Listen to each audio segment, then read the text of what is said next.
Convert each of the following equations to the normal form and determine the value of p and alpha in each case. Now we know that the normal form of a line is given by x times cosine of angle alpha plus y times sine of angle alpha, that is going to be equals to p. So in our case, we need to find out the value of alpha and we need to find out p as well. So let's start with the first problem. So here we have x plus square root of 3 times y minus 4 equals to 0.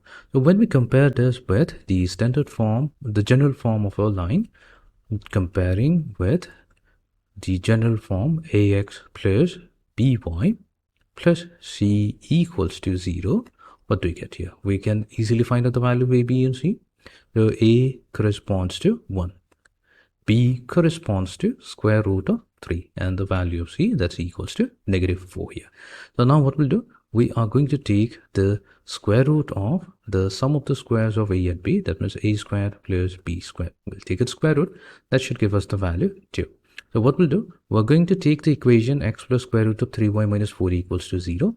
We're going to multiply throughout with negative 1 such that we get negative x minus square root of 3y plus 4 equals to 0. Then we're going to divide throughout with this value, the square root of a squared plus b squared. So that's going to give us negative 1/2 times x minus square root of 3 over 2 times y plus 4 over 2. So that's simply 2. That's equals to 0. Now next what we'll do, we are going to multiply throughout with negative 1. So that gives us half times x added to square root of 3 over 2 times y. We have negative 2 equals to 0. So let's transpose this negative 2 to the right hand side, and that leaves us with half times x plus square root of 3 over 2 times y. This is going to be equals to 2. Okay, now we are almost there. Now this half can be replaced with cosine of 60 degrees. And this is going to get added to y times. Now we have square root of 3 over 2, but we can replace that with sine 60 degrees. And this is going to be equals to 2. So that means, thus we have successfully obtained the value of alpha. So alpha, that is equals to 60 degree, or if we want radians, that simply equals to pi over 3 radians. And the value of p, which is the value on the right hand side of the expression, that comes out to be equals to 2. So we have successfully obtained the value of alpha and p for the first equation. Now let's go to the second equation. So here what do we have? We have the equation x plus y plus square root of 2 equals to 0. Clearly we can find out the value of a. So a, that's the coefficient of x, 1. Coefficient of y, which is b, that's also 1. And the constant c, that's equals to square root of 2. Such that if we take the square root of a squared plus b squared, that is going to give us square root of 2. So what we'll do, we'll take the entire equation and multiply each terms with negative 1 such that we get negative x minus 1 minus square root of 2, that's equals to 0.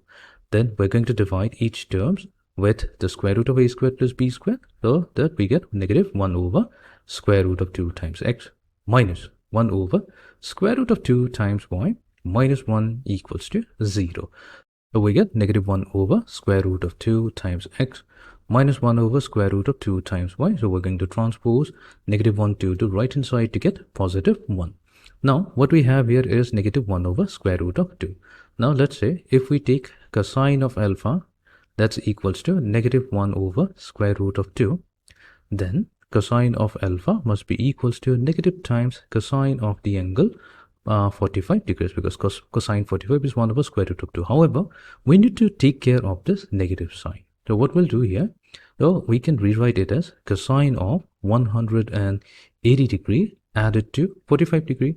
Now that takes care of the negative sign here, because cosine of 180 plus 45 is negative cosine 45 degree, which means that cosine alpha to be negative 1 over square root of 2. So this is the same as cosine of the angle 225 degrees. So 180 plus 45, that's 225.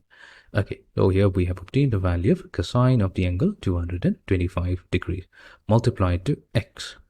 Then we have negative 1 over square root of 2. So here also what we can do, if we take sine of alpha, let's say sine of alpha, and we replace it with negative 1 over square root of 2, then we have sine of alpha equals to negative sine 45 degrees. Again, what we can do, we can replace negative sine 45 degree with sine 180 degrees added to 45 degrees. So that's also going to give us negative sine 45 degree. And what is sine alpha? We can replace it with a negative 1 over square root of 2. So in other words, we're saying that negative 1 over square root of 2, that is also equivalent to sine 225 degrees. And then we have y. So that's going to be equals to 1. So now we have obtained the value of alpha and p. So we can say thus alpha, that's equals to 225 degree, and the value of p, the perpendicular distance, that's 1 unit. So let's move on to the third problem. So here we have the value of a. So a here is 1, that's the coefficient of x. B, which is the coefficient of y, that's negative 1. And c, that is the constant term, that's 2 times square root of 2. Such that if we take the square root of a squared plus b squared, so that is going to be equals to square root of 2. So what we'll do, we're going to multiply each terms with negative 1 such that we get negative x plus y minus 2 times square root of 2 equals to 0. Then we're going to divide each terms with square root of 2. So we get negative 1 over square root of 2 times x added to 1 over square root of 2 times y minus 2 equals to 0. Or we have negative 1 over square root of 2 times x added to 1 over square root of 2 times y equals to 2. So here what we can do, we could replace negative 1 over square root of 2 with cosine alpha, and then 1 over positive 1 over square root of 2 with sine alpha, and that is going to be equals to 2. So here this is going to help us to obtain the value of alpha. So what we have done here, we have chosen that cosine of alpha, that's equals to negative 1 over square root of 2. So we know that cosine of alpha, that's equals to negative cosine of 45 degree. Now in the second quadrant, cosine function is negative. So we can consider cosine 180 degrees minus 45 degree, and that is going to be equals to negative cosine 45 degree. So cosine of alpha, that becomes equals to cosine of 135 degree. Now what is cosine of alpha? That's negative 1 over square root of 2. So we can say that negative 1 over square root of 2, this is the same as cosine of 135 degree. So here we have obtained the value of alpha as 135 degree. We can verify for sine alpha as well, but it's going to give us the same value. So we have obtained, hence alpha comes out to be equals to 135 degrees, and the perpendicular distance from the origin will be 2 units. Let's move on to the fourth problem.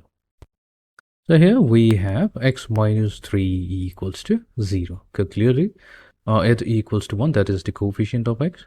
Then the coefficient of y, which is b, that's 0 because there is no term containing y.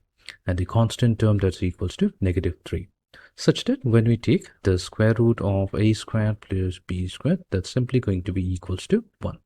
So what we'll do, we're going to multiply throughout with negative 1 such that we get negative x plus 3 equals to 0. Dividing each terms with 1 is going to keep the equation as it is. Such that now we have negative x equals to negative 3.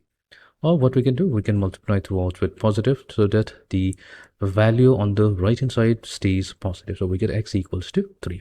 Now we can also rewrite this as 1 multiplied to x plus 0 times y equals to 3. Now let's say 1 is replaced with cosine of alpha. So we have x times cosine of alpha plus y times sine of alpha. That's equals to 3. So here what we are doing here is we are replacing cosine of alpha with 1 and sine of alpha with 0. This simply means that alpha must be equals to 0. So we have obtained the value of alpha, and p, that's going to be equals to 3 units. So for the equation x minus 3 equals to 0, the alpha value equals to 0, p minus p will be equals to 3. Let's move on to the final problem. So we have the equation y minus 2 equals to 0. Now this can be also written as 0 times x added to 1 times y plus negative 2 equals to 0, which means that here the a value, which is the coefficient of x, that's equals to 0. B, which is the coefficient of y, that's 1, and the constant term c, that's equals to negative 2, such that when we take the square root of a squared plus b squared, that's going to be equals to positive 1. So what we'll do, we'll take the equation and we're going to multiply throughout with negative 1. So that's going to give us negative times 0 times x minus 1 times y minus negative 2 equals to 0. This is going to give us negative 0 times x minus 1 times y. So we're going to transpose this to the right hand side to get negative 2. But we need positive value on the right hand side. So what we'll do again, we're going to multiply forward with negative 1. That's going to give us 0 times x plus 1 times y equals to positive 2. Now we're going to divide each terms with 1 so that we have 0 times x plus 1 times y. That's not going to make any changes here, equals to 2.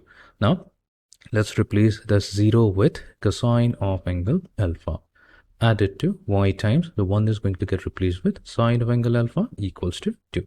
So here what we have, so here we have replaced cosine of alpha with, we have replaced 0 with cosine of alpha, and we have replaced 1 with sine of alpha. In either of the two cases, only when alpha equals to pi over 2, then cosine of alpha will be 0 and sine of alpha will be 1.